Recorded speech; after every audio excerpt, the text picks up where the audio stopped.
From the Gulf States newsroom, this is the Gulf States Gumbo, your weekly serving of stories from Alabama, Mississippi, and Louisiana. I'm public health reporter Drew Hawkins, chopping it up this week. When you hear Hurricane Katrina, you probably picture New Orleans, and for good reason. But it wasn't just New Orleans that dealt with widespread flooding and displacement. Coastal Mississippi was also devastated by the storm. Katrina was the worst storm in the state's history. Thousands of homes and businesses were destroyed. In the center of it all was the city of Gulfport, Mississippi, and its historic black communities. And since Katrina, the risk of flooding they face has only gotten worse.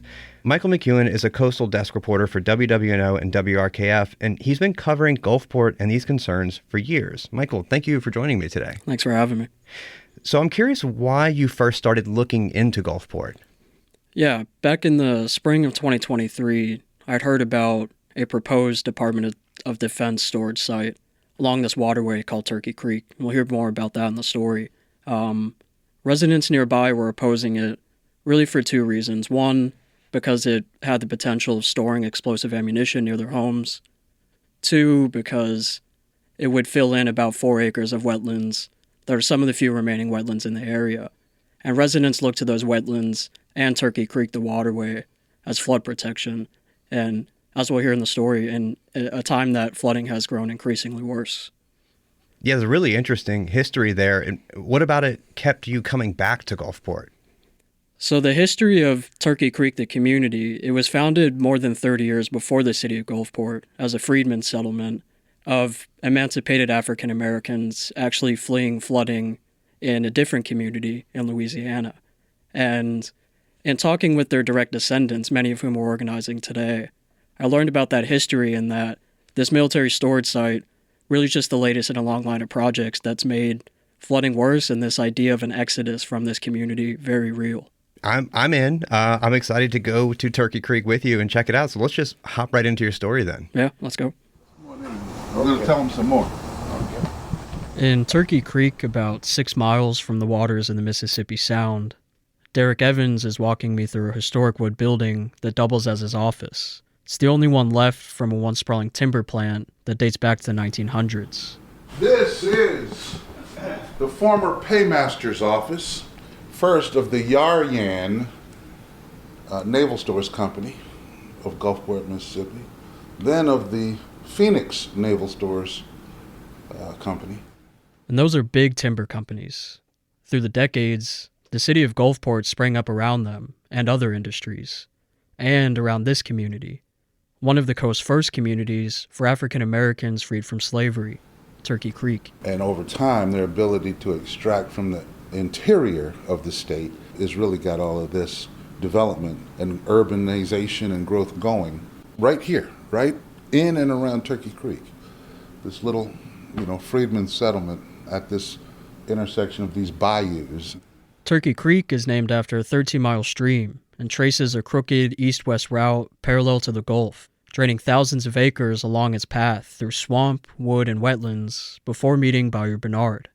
It was founded by a group that included Evans' fifth great-grandfather, Sam Evans, after a trip made on foot after emancipation in northern Mississippi. Without literacy, without a bunch of money, without much of anything except for faith, family, and hope, that if you cooperated and work hard and utilize your freedom, your earned freedom, that you could prosper and grow. As a stream, Turkey Creek is home to bluegill, largemouth bass, gar, and crappie, a coastal nursery for shellfish species, and a stopover for migrating birds. Like a Garden of Eden, with native fish, wildlife, plants, in a place that's both ocean and freshwater, that's just really God's country. When Katrina made landfall in 2005, Evans says few evacuated, believing they wouldn't flood so badly. But the storm surge came in with catastrophic intensity, previously unseen, described by some residents as a 30-foot wall of water and debris. Haley Barbour, Mississippi's governor at the time, would come to describe it in biblical terms, as he did at a Mississippi GOP meeting in June. It looked like the hand of God had wiped away the coast. Like a nuclear weapon had been dropped into sound. Evan's mother and the descendants of other Turkey Creek founding families nearly drowned in their homes. Many had to punch holes in ceilings and be rescued by boat, residents told me. They were initially unsure why this storm had been so bad. But as post-Katrina recovery began, many in the surrounding neighborhoods of North Gulfport turned their minds to the pre-storm development of surrounding wetlands, forest, and waterways, what was previously natural flood control. Evans and others in the area believe that the paving over and development of the land exacerbated Katrina's destruction. That, not Katrina and the height of its storm surge, or the category of storm, is what explains the water that was in my mother's house up to the ceiling. Amid the overall strengthening of hurricanes in a warming Gulf of Mexico, commerce and residential development has since moved further from the coast and into North Gulfport, in some cases virtually surrounding historic black communities, including Turkey Creek. Further upstream, along Turkey Creek itself, to the west, sits the Forest Heights Missionary Baptist Church. African American residents have been baptized here for decades, and Sunday service still draws crowds. I've been reporting on North Gulfport and its historic communities since the spring of 2023. On a cold morning last February, I met Kenneth Taylor in the church's pews. He was one of the founding deacons of Forest Heights Baptist Church and a member since 1976, presiding over many of those baptisms before there was even a church. This hadn't even been built. Taylor said then it was all wetlands. He died a few months after I interviewed him, but he told me about this community's history and how the flooding had gotten worse. It was founded by the National Council of Negro Women and the U.S. Department of Housing and Urban Development as one of the country's first homeownership developments for low-income families. But, like neighboring Turkey Creek, development has dramatically changed the area in recent decades. In the late 1990s, the area saw a quick succession of a large outlet mall, hotels, and big-box retail centers just a 5-minute drive north of Forest Heights, along a major I-10 interchange. Think Waffle Houses and a Walmart. Taylor and other residents say it drastically altered the hydrology of the wetlands surrounding their neighborhoods, turning them from flood absorption into flood delivery. Then where could the water go? All the water off the concrete slabs had to come this way, come to the creek. That's the only place it could come. Tracts of wetland or forests that had previously absorbed water were now defined by impervious surfaces, like concrete and asphalt. Taylor points especially to an outlet mall built over a section of swamp that he said now diverts water toward his community. Sometimes with innovation and moving, the engineers don't do the right surveys and things. It cause problems for other areas, and that's what it caused for this area. Catherine Egland is a community climate activist from Forest Heights. She says her community's flooding is the result of decades of racist policies that have made African American communities more likely to be surrounded by industrial development and underprotected from climate change and natural disasters. Currently, the community is surrounded by areas zoned for industrial or commercial use.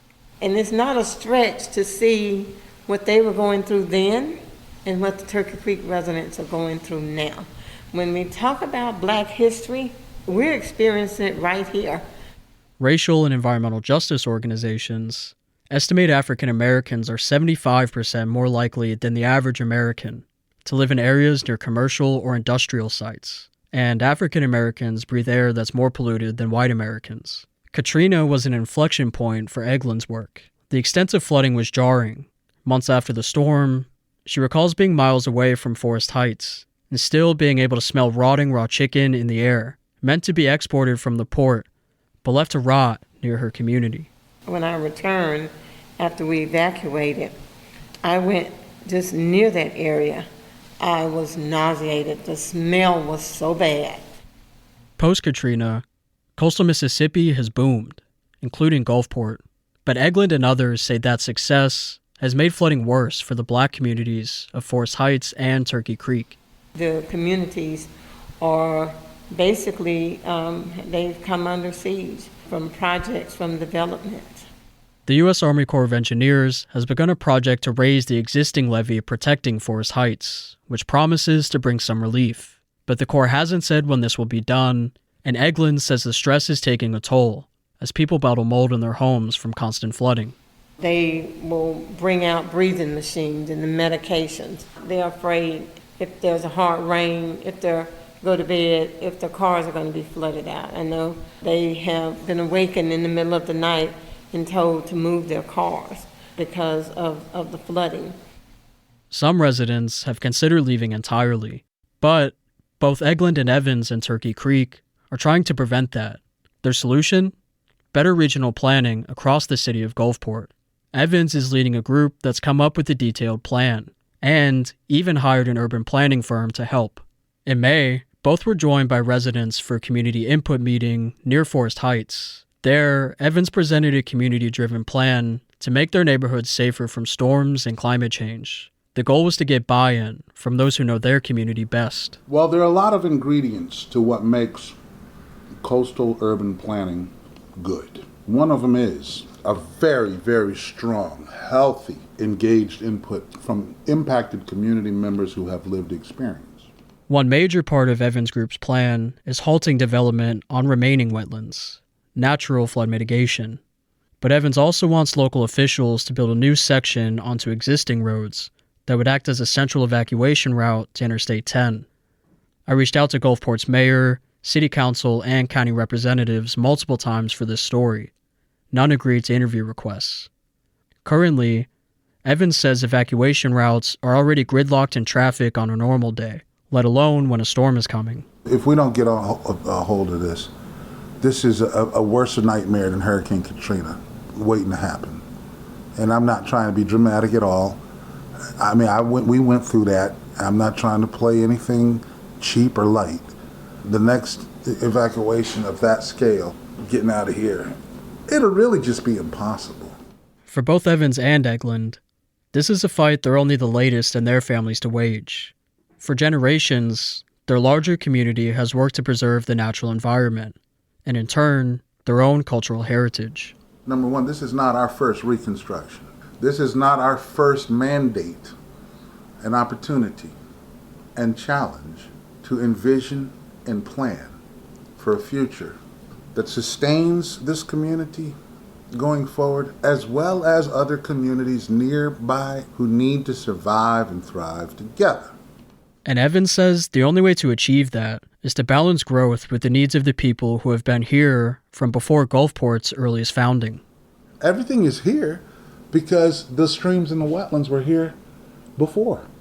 And development's a good thing as long as it allows whoever's there are going to be there to stay there sustainably and safely and hopefully in community.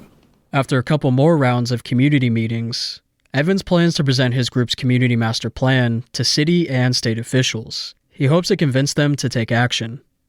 In New Orleans, I'm Michael McEwen. This week's show is cooked up by the Gulf States Newsroom team. Our theme music is by DJ Supreme. Special thanks to our partner stations, WBHM, Mississippi Public Broadcasting, WWNO, and WRKF. You can find us in your podcast feeds every Friday. Look us up and be sure to subscribe.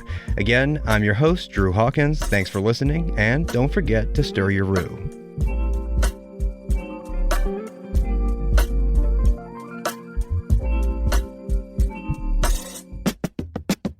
Support for Gulf States Gumbo comes from the Britannia Theater, uptown in New Orleans, playing new movies, classics, and unique programming. Join the Britannia for Downton Abbey and One Battle After Another on 70mm film. Information at thebritannia.com for all showtimes.